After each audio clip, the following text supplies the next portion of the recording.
Dieu est l'esprit avec lequel je pense.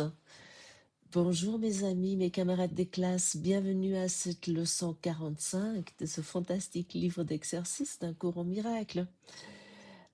Et aujourd'hui, nous poursuivons là où nous sommes arrêtés hier. Hier, nous étions avec la lumière dans laquelle nous voyons. Nous avons pratiqué cette leçon et aujourd'hui, nous allons reconnaître que Dieu est l'esprit avec lequel nous pensons. Et très doucement, nous découvrons que ce ne sont pas deux choses différentes. Ce sont deux aspects d'une seule et même réalité. Et peut-être tu vas déjà dire, oh là, cette leçon, j'aime bien le titre, Dieu est l'esprit avec lequel je pense, mais lorsque tu constates que c'est la même pratique qu'hier, tu vas peut-être avoir une certaine hésitation. Mais nous sommes ici des élèves pour pratiquer, pour apprendre. Et faisons cela ensemble, regardons cette leçon. C'est comme la lumière de Dieu qui nous avons pratiqué, n'a rien à voir avec la lumière physique. Et de la même façon, l'Esprit de Dieu n'a rien à voir avec le mental humain, non. Les pensées de Dieu n'ont absolument rien à voir avec les pensées que nous appelons les nôtres, non. Et ici, il y a souvent une confusion qui apparaît. C'est une confusion très subtile,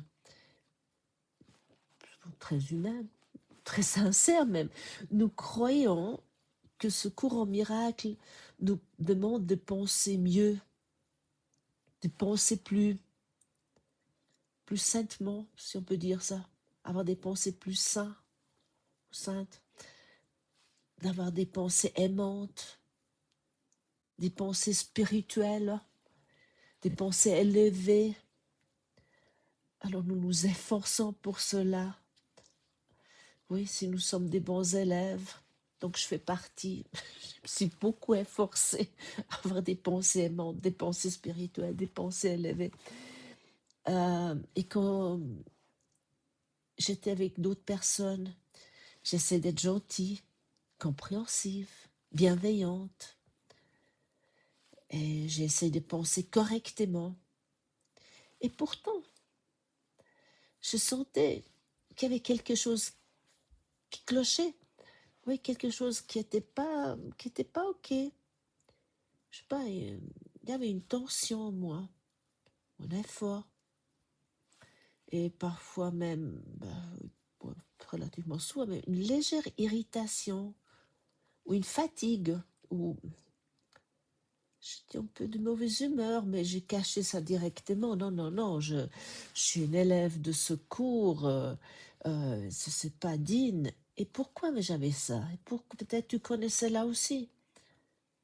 Parce que le mental est toujours en route. Parce que le mental, il vacille sans cesse. Parce que l'ego pense toujours en opposé, entre bien et mal, entre juste et faux, entre spirituel et non spirituel. Donc si je dis, il faut que j'aille, je dis, j'ai des pensées aimantes, maintenant je vois telle et telle personne, je veux la voir de telle façon, et puis je la vois sans jugement, je veux la voir qu'elle est bien, ou peu importe. Donc je crois qu'il y a un opposé.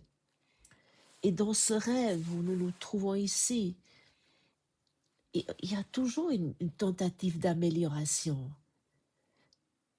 Et j'ai tellement pratiqué ça lorsque j'ai commencé ce cours, de vouloir améliorer. Oui, c'était comme un projet pour moi pour devenir enfin une meilleure personne. Et puis, pas qu'avec ce cours, mais aussi autrement, il y a des offres pour spiritualiser l'ego. Ils sont innombrables, non? Peu importe si tu vas dans une librairie, les rayons pour améliorer pour spiritualiser notre ego, ils sont énormes, hein, ou sur l'internet ou sur YouTube, tu peux passer ta vie là-dedans. Ouais, mais toujours avec cette idée de devenir une meilleure personne. Ouais, il y a vraiment pour tous les goûts, mais même le cours peut être utilisé pour cela. Ce cours en miracle peut également être utilisé pour cela. Et, et je connais cela très bien. Hein. Je dis que c'est pour... au départ, souvent, on est avec cette idée en route de spiritualiser l'ego, devenir une meilleure personne, et puis avec surtout l'idée que tout va s'arranger, enfin. Mais ce cours ne parle pas de corriger le mental, l'ego. Il ne parle pas de rendre cette machine plus performante. Qu'est-ce qu'est le mental? Le cerveau est une machine à penser. Et une machine ne peut pas devenir non-duel. Non. Et les pensées privées, c'est les jugements, les interprétations avec cette pensée, avec cette machine à penser. On ne peut pas la corriger. Mais c'est pas le problème, en fait. Euh, mais oui, mais ils ne sont pas non plus la solution. La solution, c'est pas d'améliorer nos pensées. Parce que toi et moi, nous sommes vraiment, ce ne sont pas ces pensées-là. Et c'est dit très clairement aujourd'hui, dans le paragraphe 1. L'idée d'aujourd'hui tient la clé de ce qui sont tes pensées réelles. Elles sont rien de ce que tu penses penser, tout comme rien de ce que tu penses voir n'est relié à la vision en aucune façon. Il n'y a aucune relation entre ce qui est réel et ce que tu penses réel. Rien de ce que tu penses être tes pensées réelles ne ressemble en quoi que ce soit à tes pensées réelles. Rien de ce que tu penses voir a la moindre ressemblance avec la vision, avec ce que la vision te montrera. C'est radical, non? Et en même temps, profondément libérateur. Je vous invite d'ailleurs de lire cette leçon et lisez vraiment ce paragraphe 1 lentement. Et tes pensées privées ne sont pas faites pour devenir saintes, non. Elles sont faites pour être pardonnées, pour être lâchées, pour être dépassées. Ce que tu partages avec Dieu n'a pas besoin de guérison. Ce que tu partages avec Dieu n'a pas besoin de correction. Non, nullement. Ces pensées-là sont déjà parfaites. Elles n'ont jamais quitté leur source. Et maintenant, la leçon, elle nous dit, tu penses avec l'Esprit de Dieu. Par conséquent, tu partages tes pensées avec lui comme il partage ses pensées avec toi. Alors, il y a une question qui surgit naturellement, non? Où sont ces pensées réelles? Voilà. En tout cas, moi, je me suis posé cette question lorsque j'ai lu ça la première fois. Mais ils sont où? Euh, et la réponse, en fait, est simple. Elles sont dans mon esprit, dans ton esprit, dans notre esprit. Et ils doivent y être encore. Parce qu'elles ne peuvent pas avoir quitté leur source.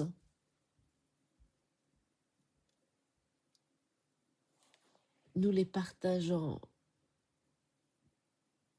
Nous ne laissons pas les croyances du monde nous dire que ce que Dieu veut est impossible, parce que ça, c'est ce qui arrive peut-être très rapidement, mais au contraire, nous voulons reconnaître aujourd'hui ensemble que seul ce que Dieu veut est possible.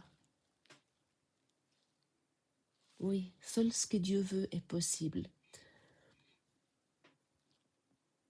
Et peut-être aujourd'hui, tu peux regarder très honnêtement ce que tu crois penser, mais fais cela sans accusation, sans jugement, sans te culpabiliser.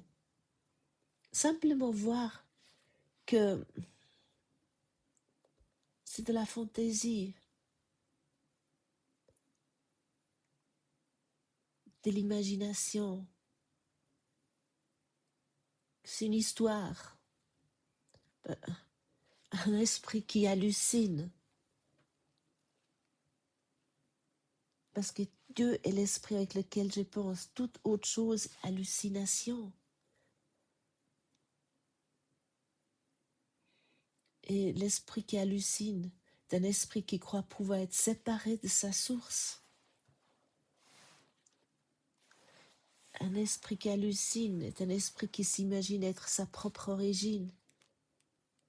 C'est comme un fantôme qui tente de donner vie à des idées sans vie.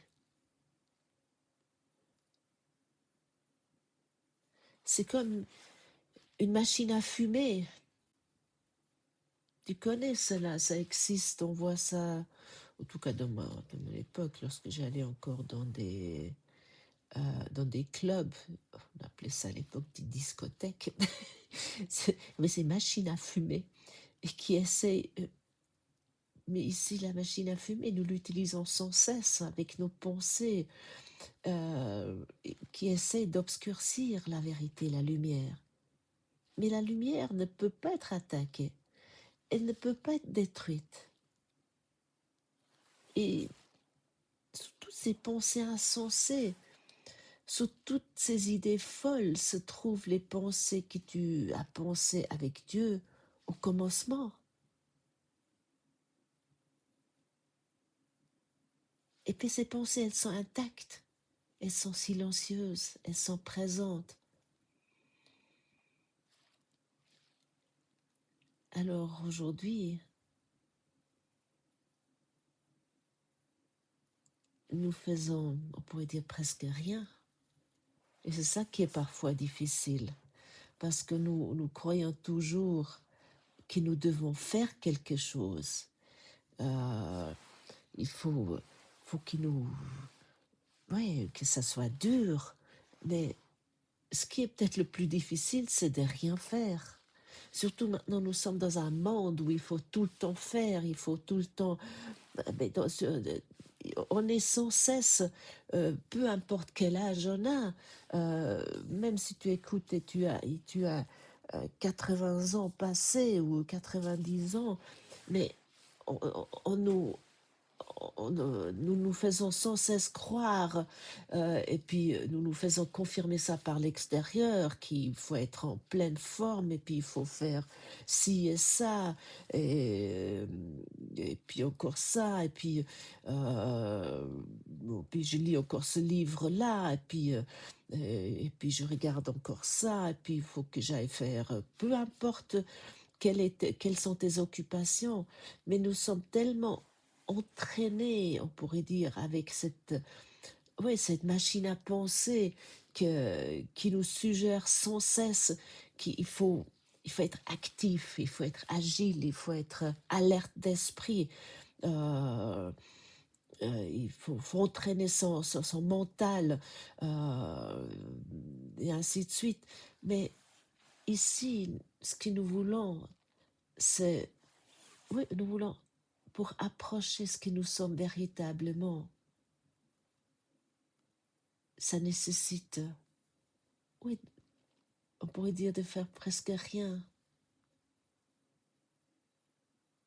Oui, comme d'ailleurs c'est dit, nous approchons, c'est écrit dans cette leçon, euh, je le retrouve. Alors attendez, je l'ai certainement souligné. Ah voilà.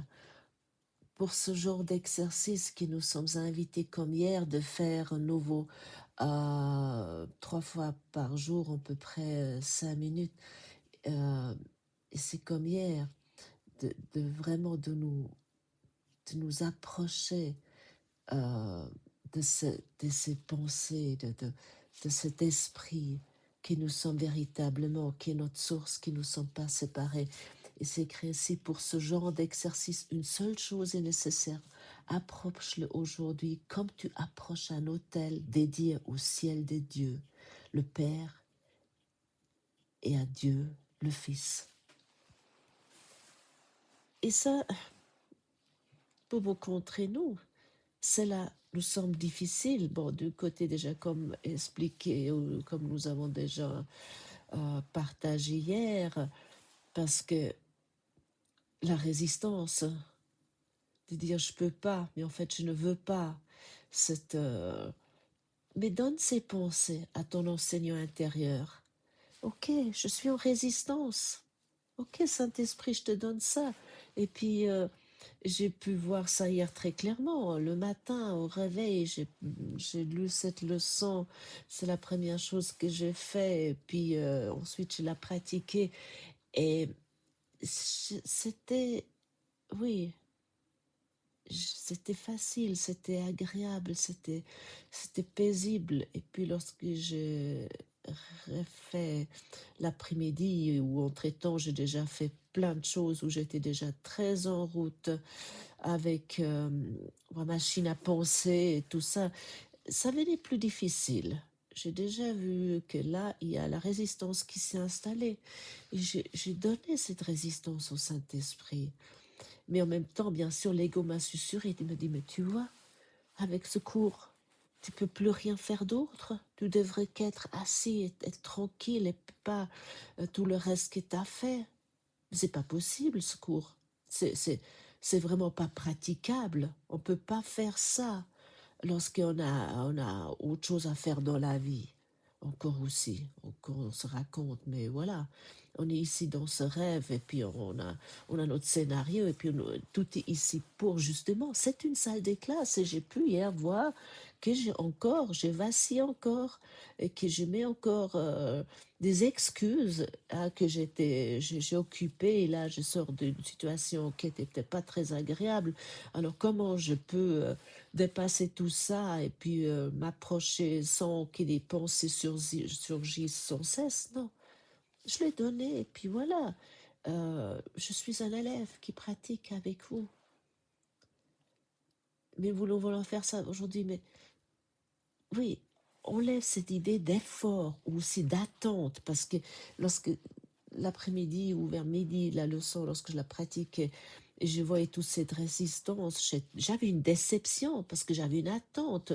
Moi, j'arrive à faire ça, ça fait si longtemps, ça fait depuis 5 ans que je pratique ces leçons quotidiennement, et puis, ou même 6 ans, ah oui, 6 ans, ça fait maintenant.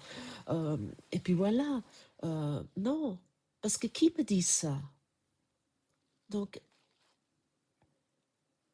assis-toi avec moi maintenant et ferme les yeux si tu le souhaites et laisse simplement tomber l'idée que tu dois penser quelque chose.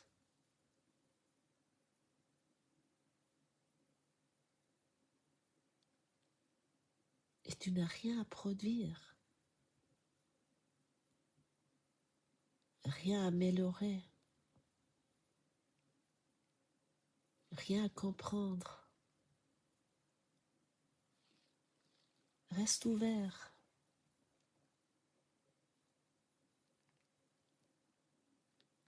Disponible.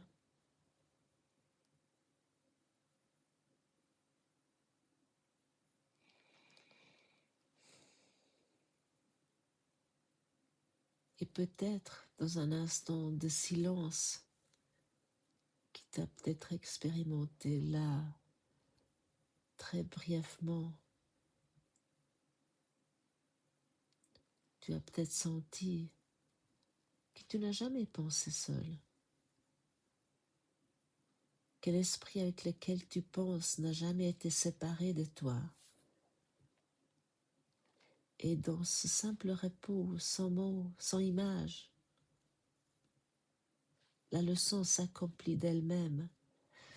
nous avons aussi souvent cette idée que ça doit être très spectaculaire parce que nous sommes tellement racontés dans des divers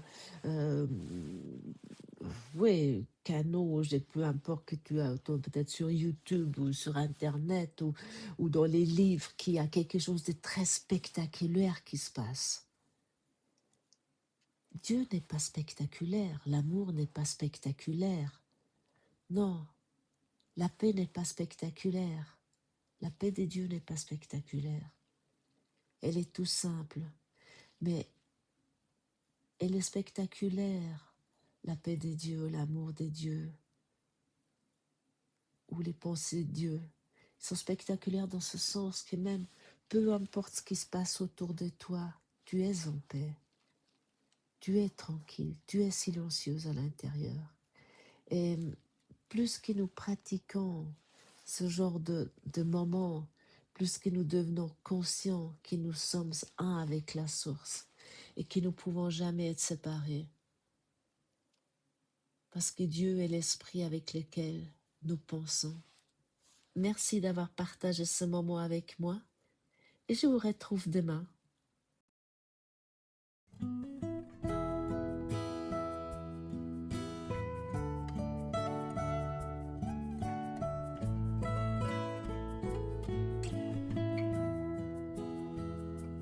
We are